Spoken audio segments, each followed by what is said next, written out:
How do we prepare for a difficult conversation?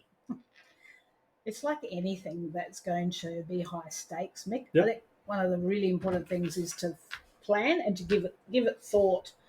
That's for two reasons. That's so that we can manage our conversation and plan it for ourselves, so we're Yep. actually giving the right message in the right way. Mhm.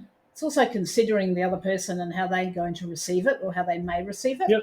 And plan our language.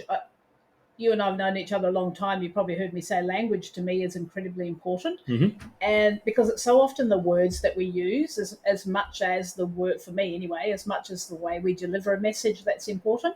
So planning is everything: getting the facts, getting the data, letting the person know that we need to have a conversation with them that may be uncomfortable. Mhm. Give them some context about what it's about, because that gives them the opportunity to start planning and getting data and facts and information if Yep. they need to.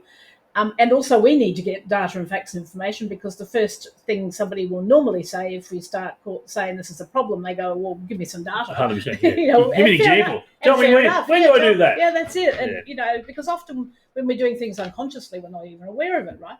So planning, I think is the main thing. Getting data, thinking about the other person. The other thing is thinking about how they may or may not respond, and then planning. Okay, what do we do in each of those situations, depending on how they respond? Yeah. So if we fail to plan, then we often Plan to end up with fail. a really bad We plan to fail. result. We Yeah, plan to 100%. fail Yeah. and get a bad result often, and that's where things can go a little pear-shaped. So just a wee bit of thought for a start can Yep. be very useful. Yeah.